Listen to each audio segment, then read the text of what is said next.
Hi all, എല്ലാവർക്കും നമസ്കാരം. Maths and mental എബിലിറ്റിയുടെ പുതിയൊരു സീരീസ് നമ്മൾ ഇവിടെ സ്റ്റാർട്ട് ചെയ്യാണ്, ഹരിച്ചും ഗുണിച്ചും. അപ്പോൾ ഹരിച്ചും ഗുണിച്ചും സീരീസിലേക്ക് എല്ലാവർക്കും സ്വാഗതം. അപ്പൊ നമ്മൾ ഇവിടെ ചെയ്യാനായിട്ട് പോകുന്നത് നമ്മുടെ മാത്സ് ആൻഡ് മെന്റൽ എബിലിറ്റി പോർഷനിൽ നമ്മുടെ PSC പരീക്ഷയിൽ ചോദിക്കാൻ സാധ്യതയുള്ള ചോദ്യങ്ങളെല്ലാം തന്നെ നമ്മൾ ഇനി വരും ക്ലാസ്സുകളിലായിട്ട് ഡിസ്കസ് ചെയ്യാൻ പോവുകയാണ്.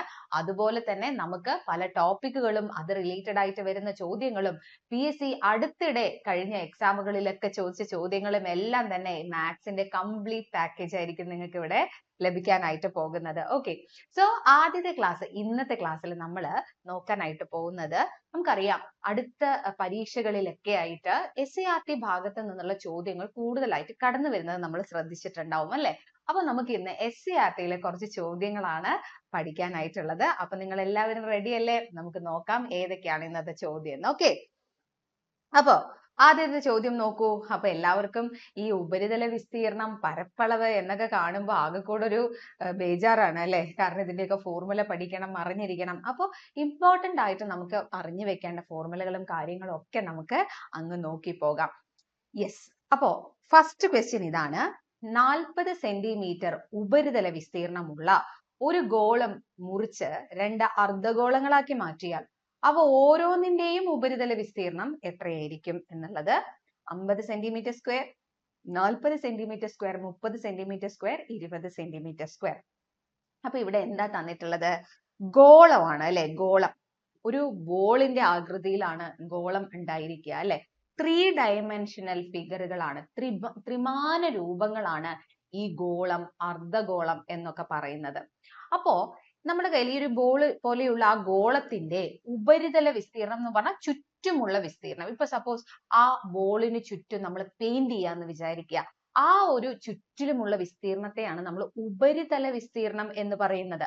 അപ്പോ 40 സെന്റിമീറ്റർ സ്ക്വയർ ഉപരിതല വിസ്തീർണമുള്ള ഒരു ഗോളത്തെ നമ്മൾ മുറിക്കുകയാണ്. അപ്പൊ ഗോളത്തെ മുറിക്കുമ്പോൾ അത് എന്തായിട്ട് മാറും? 2 അർദ്ധഗോളങ്ങളായിട്ട് നമുക്ക് കിട്ടുന്നത്. ഈ രീതിയിലാണ് എന്തുള്ളത്? ഒരു തേങ്ങാമുറി പോലെയുള്ള രീതിയിലാണ് എന്ത് കിടക്കുന്നത്? നമ്മുടെ അർദ്ധഗോളം കിടക്കുന്നത് അല്ലെ. അങ്ങനെയാണെങ്കിൽ അവ ഓരോന്നിന്റെയും ഉപരിതല വിസ്തീർണം എത്രയായിരിക്കും എന്നതാണ് നമ്മുടെ ചോദ്യം. അപ്പൊ ചോദ്യം മനസ്സിലായല്ലോ.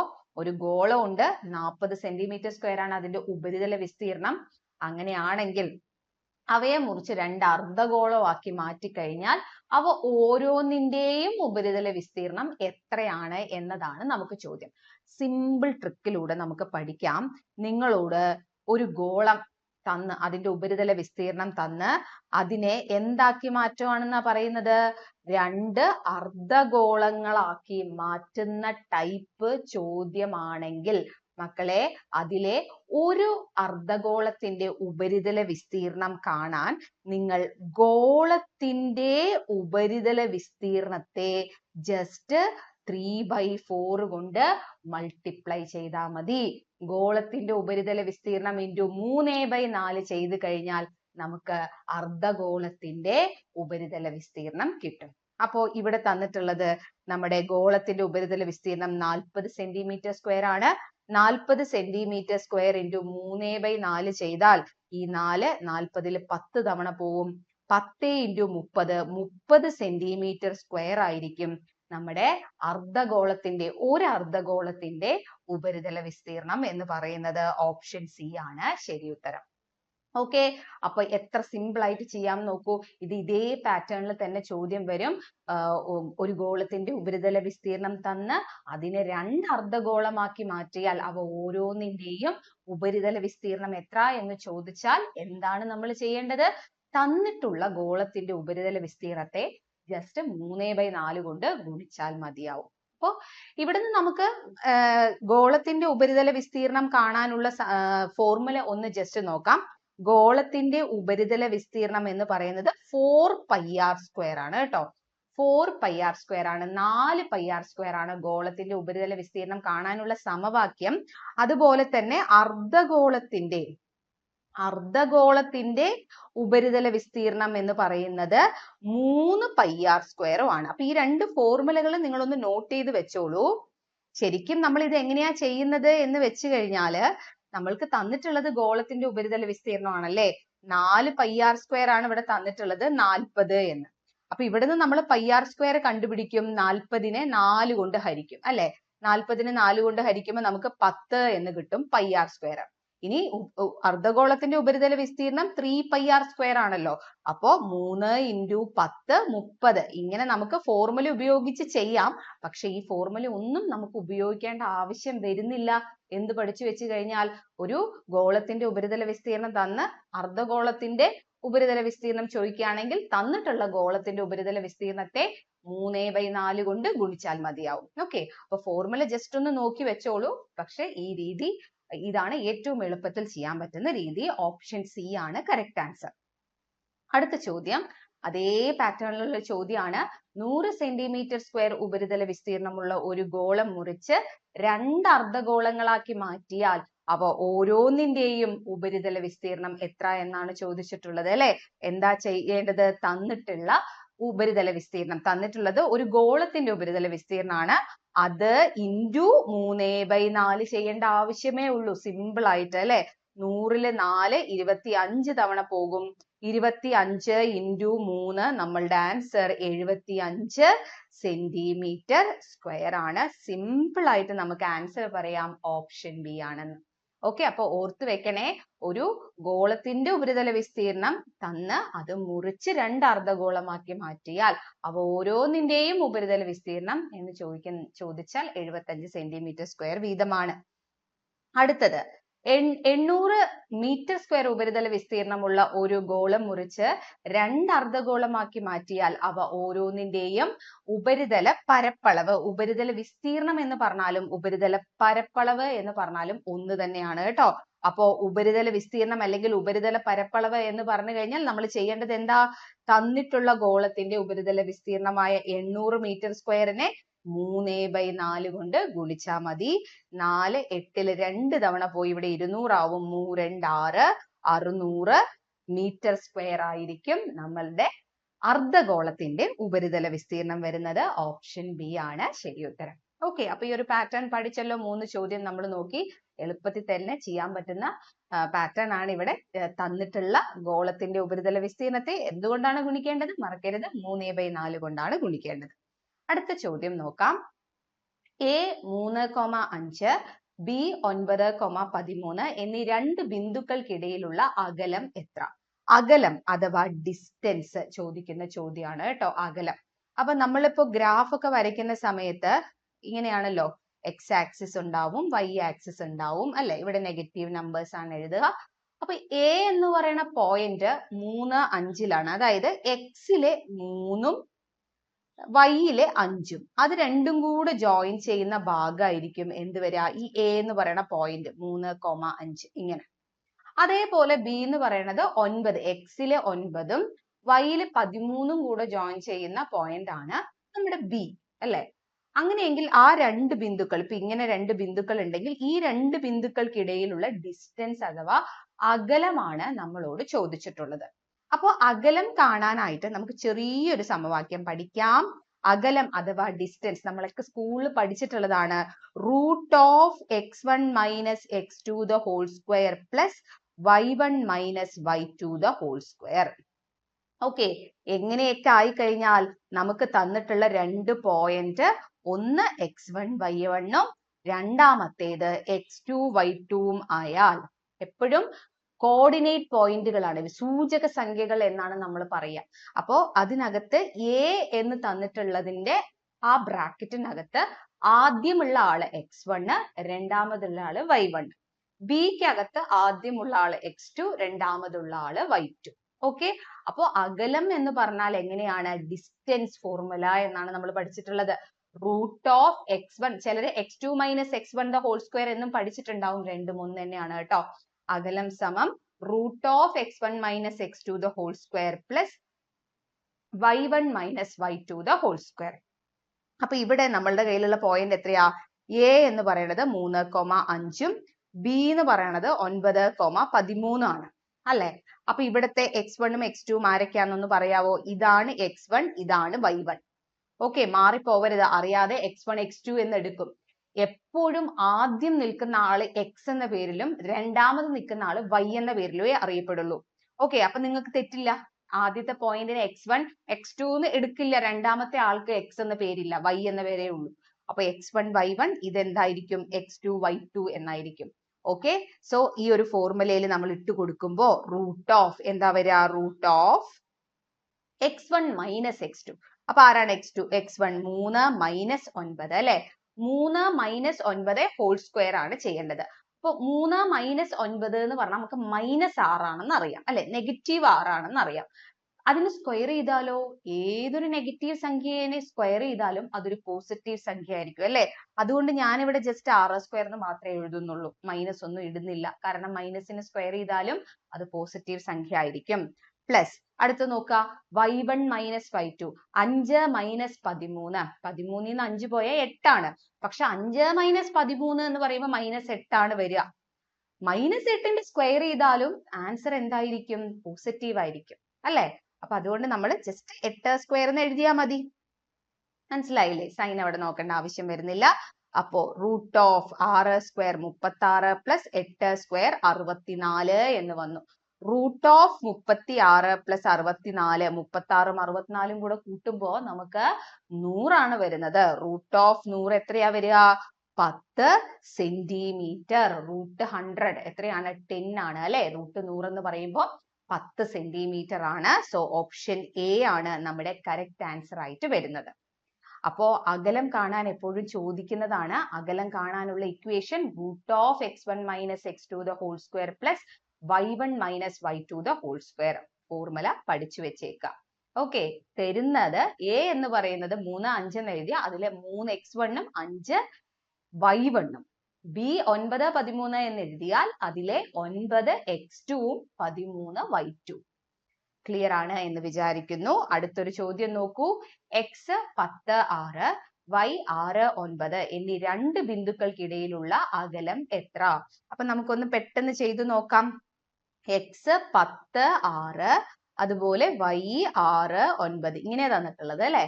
അപ്പൊ അങ്ങനെ ആവണ സമയത്ത് ഈ ആളെ നമ്മൾ x1 എന്ന് വിളിക്കും, ഇത് y1, ഇത് x2, ഇത് y2. ഇങ്ങനെയല്ലേ ഉണ്ടായിരിക്കുക. അപ്പൊ അകലം എങ്ങനെയാ നമ്മുടെ ഫോർമുല? അകലം സമം root of x1 minus x2 the whole square plus y1 minus y2 the whole square എന്നാണ് എഴുതേണ്ടത്. ഇനി നേരിട്ട് സബ്സ്റ്റിറ്റ്യൂട്ട് ചെയ്ത് കൊടുത്താൽ മതി. ആരൊക്കെയാണ് x1 y1 എന്ന് അറിയാമെങ്കിൽ സിമ്പിൾ ആയിട്ട് ചെയ്യാം.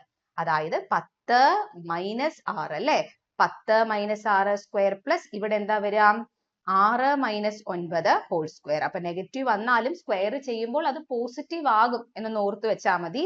റൂട്ട് ഓഫ് 10 മൈനസ് 6 4 ആണ്, 4 സ്ക്വയർ പ്ലസ് 6 മൈനസ് 9 മൈനസ് 3 ആണ്. പക്ഷെ സ്ക്വയർ ചെയ്യുമ്പോൾ പോസിറ്റീവ് ആയതുകൊണ്ട് നമുക്ക് 9 മൈനസ് 6 3 സ്ക്വയർ എന്ന് എഴുതാം. അപ്പൊ ഇവിടെ വരുന്നത് റൂട്ട് ഓഫ് 4 4 16 പ്ലസ് 3 9, 16ഉം 9ഉം കൂടെ ആഡ് ചെയ്താൽ നമുക്ക് കിട്ടും റൂട്ട് ഓഫ് 25 അല്ലെ. റൂട്ട് 25 എത്രയാ വരിക, 5 അല്ലെ, 5 സെന്റിമീറ്റർ ആണ്. ഓപ്ഷൻ സി ആണ് ഇവിടെ എന്തായിട്ട് വരുന്നത്, അകലമായിട്ട് വരുന്നത്. ക്ലിയർ ആണ് എന്ന് വിചാരിക്കുന്നു. ആ ഒരു ഫോർമുല മാത്രം പഠിച്ചു വെച്ചാൽ മതി. കൃത്യമായിട്ട് x1 ഉം y1 ഉം എടുക്കാൻ അറിഞ്ഞാൽ അടിപൊളിയായിട്ട് നമുക്കൊരു മാർക്കും കൊണ്ട് പോകാം അല്ലെ. അടുത്ത ചോദ്യം അതേപോലത്തെ ചോദ്യമാണ്. പക്ഷെ ഇവിടെ ശ്രദ്ധിക്കണം, നെഗറ്റീവ് സംഖ്യകൾ വരുന്നുണ്ട്. നെഗറ്റീവ് സംഖ്യകൾ വരുമ്പോൾ നിങ്ങൾ പ്രത്യേകം ശ്രദ്ധയോടെ ചെയ്താലേ കൃത്യമായിട്ട് മാറുള്ളൂ. അപ്പൊ ഇവിടെ x മൈനസ് 3 7, y എന്നുള്ള കോർഡിനേറ്റ് പോയിന്റ് വരുന്നത് 2, മൈനസ് 5 എന്നിവയാണ് കേട്ടോ. അങ്ങനെയാണെങ്കിൽ എന്നീ രണ്ട് ബിന്ദുക്കൾ തമ്മിലുള്ള അകലം എത്ര എന്നാണ് ചോദിച്ചിട്ടുള്ളത്. അപ്പൊ ഇവിടുന്ന് നമുക്ക് ഇവിടെ മൈനസ് 3, 7 ഉണ്ട് x. അതുപോലെ ഇവിടെ y വരുന്നത് 2, മൈനസ് 5 ആണ്. അപ്പൊ ഇവിടെ ആരൊക്കെയാണ് x1 ഉം y1 ഉം എന്ന് ആദ്യം നമുക്ക് മനസ്സിലാവണം. ഇതാണ് x1, ഇതാണ് y1, ഇതാണ് x2, ഇതാണ് y2. ശരിയല്ലേ? x1 ഉം y1 ഉം x2 ഉം y2 ഉം നമ്മൾ എഴുതിയിട്ടുണ്ട്. ഇനി ഡിസ്റ്റൻസിന്റെ formula root of x1 minus x2 whole square plus y1 minus y2 whole square എന്നാണ് നമ്മൾ എടുക്കേണ്ടത്. x1 minus x2 whole square plus y1 minus y2 whole square is equal to root of, എഴുതി നോക്കാം, മൈനസ് 3 x1 അല്ലെ, minus 3 x2 എന്ന് പറയുന്നത് minus 2. അപ്പൊ minus 3 minus 2 square. ശരിയല്ലേ? x1 മൈനസ് 3 ആണ്, മൈനസ് ആ ചിഹ്നം അതുപോലെ എഴുതി പിന്നെ 2 പോസിറ്റീവ് 2 അപ്പൊ -3 -2 പ്ലസ് അടുത്ത് നോക്കിയേ y1 7 7 മൈനസ് y2 എന്ന് പറഞ്ഞാൽ -5 ആണ്. അപ്പൊ ഇവിടെ -5 ഇങ്ങനെ ബ്രാക്കറ്റിലേക്ക് എഴുതണം. എന്നിട്ട് അതിന്റെ സ്ക്വയർ. ഓക്കെ, ആ 2 മൈനസ് അവിടെ പ്രത്യേകം എഴുതിയില്ലെങ്കിൽ ആകെ കൂടെ മിസ്റ്റേക്ക് ആയി പോകും. അപ്പൊ അത് ശ്രദ്ധയോടെ എഴുതണം. y1 7 മൈനസ് പിന്നെ തരുന്ന -5ന്റെ സ്ക്വയർ. അപ്പൊ ഇതിന്റെ റൂട്ട് എടുത്ത് കഴിയുമ്പോൾ റൂട്ട് ഓഫ് ഇവിടെ എത്രയാ വരിക? 2 നെഗറ്റീവ് സംഖ്യകൾ ഇങ്ങനെ വന്നാൽ നമ്മൾ എന്താ ചെയ്യേണ്ടത്? ആഡ് ചെയ്ത് മൈനസ് ചിഹ്നം കൊടുക്കണം. ഓക്കെ, ആഡ് ചെയ്ത് മൈനസ് ചിഹ്നം കൊടുക്കണം. -3ഉം -2ഉം കൂടെ കൂട്ടിയാൽ -5 സ്ക്വയർ എന്നാണ് വരിക. പക്ഷെ നമ്മളിവിടെ പോസിറ്റീവ് 5 -5ന്റെ സ്ക്വയർ ചെയ്താൽ നമുക്ക് എന്ത് തന്നെയാണ് ഉത്തരം കിട്ടുക? പോസിറ്റീവ് 25 എന്ന് തന്നെയാണ് ഉത്തരം കിട്ടുക. ഇനി ഇവിടെ നോക്കുക, ഇവിടെയാണ് ശ്രദ്ധിക്കേണ്ടത്. ഇവിടെ 2 മൈനസ് അടുപ്പിച്ച് വരുന്നുണ്ട് അല്ലെ? 7 മൈനസ് -5 എന്ന് പറയുന്നത് എന്തായിട്ട് മാറും? ആ 2 നെഗറ്റീവ് ഇൻറ്റു നെഗറ്റീവ് പോസിറ്റീവ് ആയി ഇത് 7 + 5 ദ ഹോൾ സ്ക്വയർ എന്നായിട്ട് മാറും അല്ലെ? അപ്പൊ 7ഉം 5ഉം കൂടെ കൂട്ടിയാൽ എത്രയാണ്? 12 ആണ്. സോ ഇവിടെ 12 സ്ക്വയർ എന്നാണ് വരിക. ക്ലിയർ അല്ലേ? അപ്പൊ -5 സ്ക്വയർ പ്ലസ് 12 സ്ക്വയർ എന്ന് വരും. ദാറ്റ് ഈസ് -5ന്റെ സ്ക്വയർ എത്രയാണ്? 25 ആണ്. 12ന്റെ സ്ക്വയർ എത്രയാണ്? 144 ആണ്. 25 + 144 നമുക്ക് റൂട്ട് ഓഫ് 169 എന്ന് കിട്ടും. 169 സ്ക്വയർ റൂട്ട് ഒക്കെ എല്ലാവരും പഠിച്ചു വെച്ചിട്ടുണ്ടാവണം. 13 ആണ് അല്ലെ? റൂട്ട് ഓഫ് 169 എത്രയാണ്? 13 ആണ്. ഓപ്ഷൻ ബി ആണ് നമ്മുടെ കറക്റ്റ് ആൻസർ. സോ ഇതുപോലെ പോയിന്റുകൾ നെഗറ്റീവ് വരുമ്പോൾ ഒന്ന് ശ്രദ്ധിക്കണം എന്ന് മാത്രം. അത് ശ്രദ്ധിച്ചില്ലെങ്കിൽ ഉറപ്പായിട്ടും പണി കിട്ടും. നമ്മൾ തെറ്റിക്കുന്ന ഉത്തരം കൃത്യമായിട്ട് ഓപ്ഷനിൽ ഉണ്ടായിരിക്കുകയും ചെയ്യും. അപ്പൊ അത് വളരെ ശ്രദ്ധയോടെ എങ്ങനെയാണ് നെഗറ്റീവ് നമ്പേഴ്സ് കൂട്ടുന്നത്, നെഗറ്റീവ് ഇൻറ്റു നെഗറ്റീവ് വരുമ്പോൾ എന്താ ചെയ്യേണ്ടത് എന്നെല്ലാം കൃത്യമായി പഠിച്ചു വേണം പോകാൻ. അടുത്ത ചോദ്യം, A33 B62 C95 എന്നിവ ഒരു സാമാന്തരികത്തിന്റെ എന്നുണ്ട് കേട്ടോ. ഒരു സാമാന്തരികത്തിന്റെ ഓക്കെ, A33 B62 C95 എന്നിവ ഒരു സാമാന്തരികത്തിന്റെ തുടർച്ചയായ 3 മൂലകളുടെ സൂചക സംഖ്യകളാണ്. 4ാമത്തെ മൂലയുടെ സൂചക സംഖ്യകൾ എഴുതുക എന്നതാണ് ചോദ്യം. ഓക്കെ, ഇത് നമ്മുടെ SCERT-യിൽ നിന്ന് വന്നിട്ടുള്ള ഒരു ചോദ്യമാണ്, പരീക്ഷയ്ക്ക് ചോദിച്ചിട്ടുള്ളത്.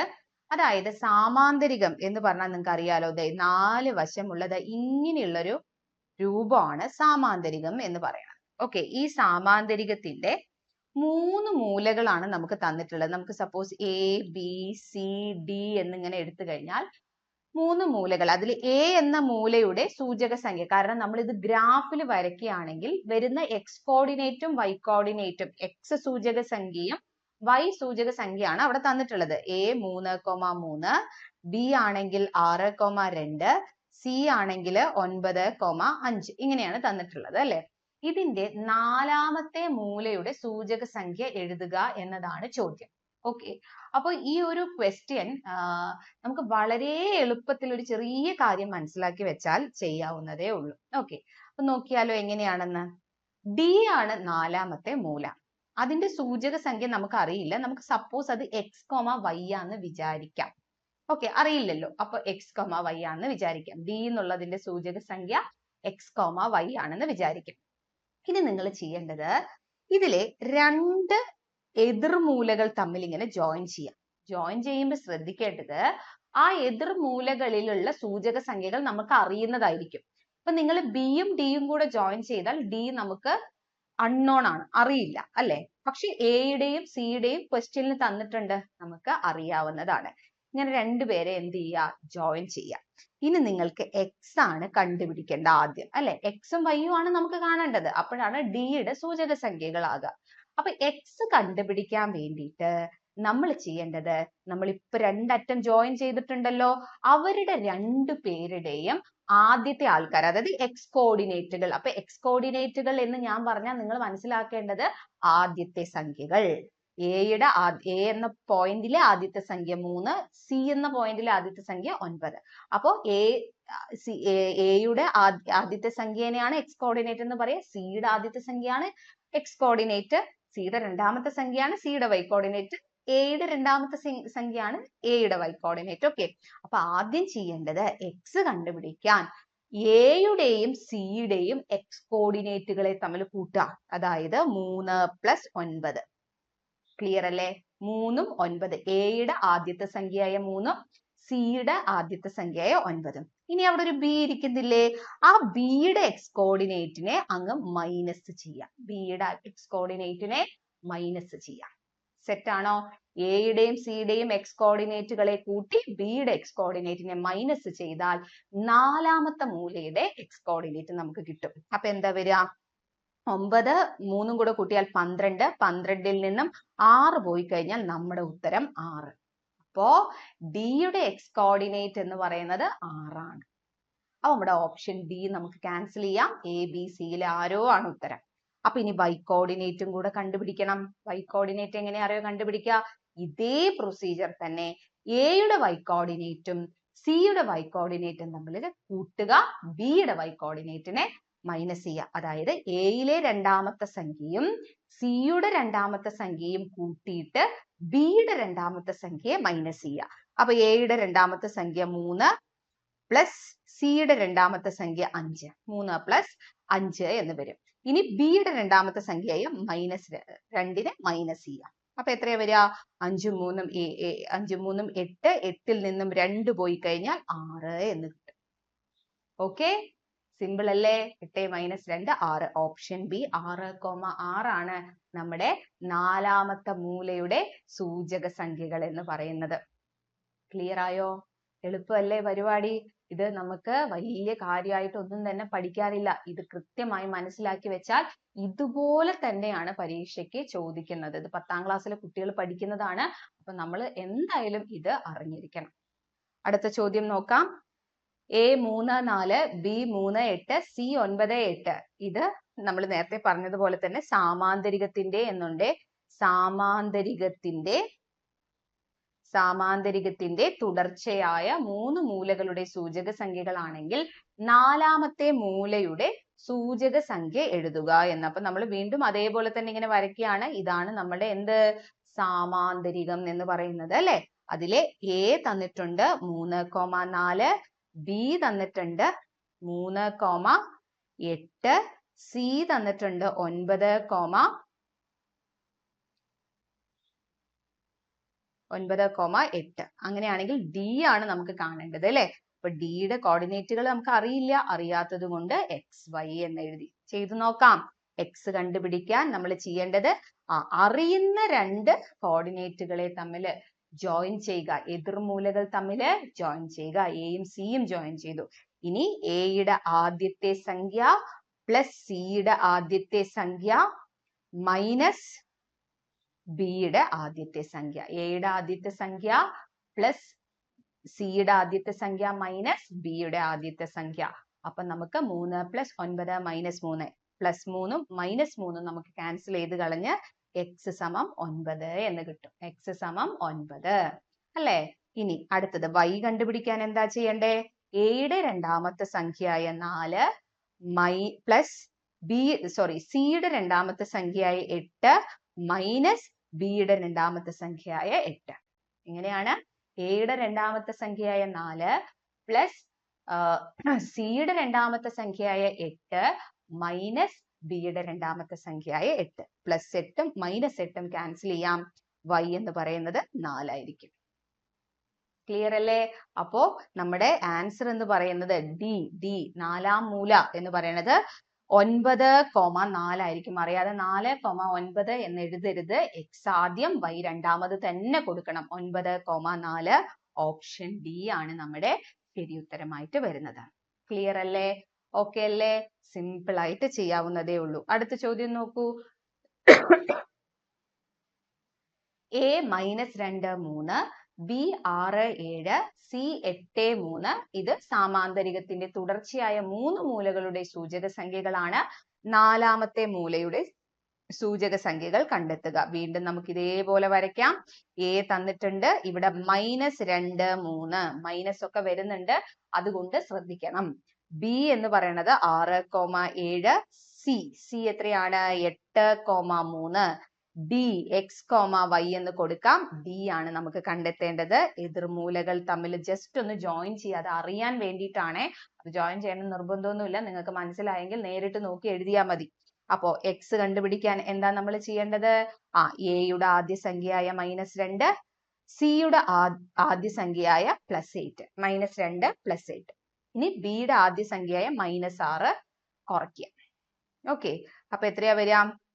നമുക്ക് ഇവിടെ +8 അതുപോലെ തന്നെ ഇരിക്കട്ടെ, -6ഉം -2ഉം കൂടെ ചെയ്ത് കഴിയുമ്പോൾ ഇവിടെ -8 എന്ന് വരും അല്ലെ. -6ഉം -2ഉം കൂടെ രണ്ടും മൈനസ് ആവുമ്പോൾ ആഡ് ചെയ്ത് മൈനസ് സൈൻ ഇടണം. -2 -6 അപ്പൊ -8.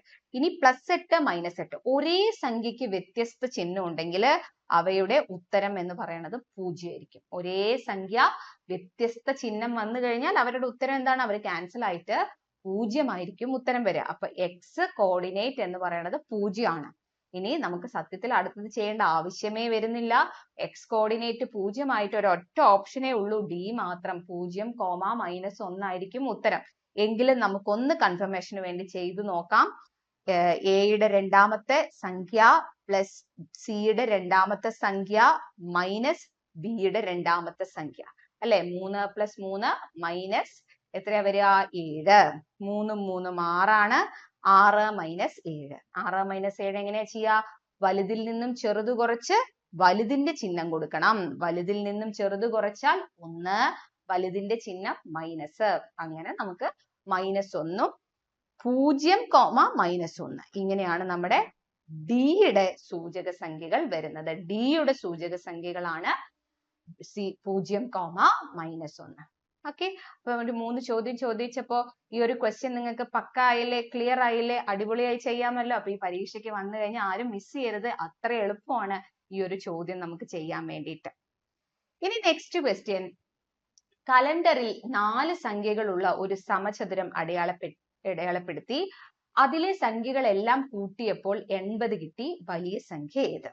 ഓക്കെ, എന്താണ് കലണ്ടർ? നമ്മൾ എല്ലാവരും കണ്ടിട്ടുണ്ടാവും അല്ലെ. കലണ്ടറിൽ നമ്മൾ ഒരു സമചതുരം എടുത്തു കഴിഞ്ഞു കഴിഞ്ഞാൽ അല്ലെ, ഇങ്ങനെ ഒരു സമചതുരം എടുത്തു കഴിഞ്ഞാൽ അതിൽ 4 സംഖ്യകൾ നമുക്ക് കിട്ടുന്നത് പോലെ അല്ലെ. കലണ്ടറിലെല്ലാം ഇങ്ങനെ സമചതുരത്തിനകത്താ കൊടുത്തിട്ടുള്ളത്. അപ്പൊ 4 സംഖ്യകൾ കിട്ടുന്നത് പോലെ നമ്മൾ എടുത്തു.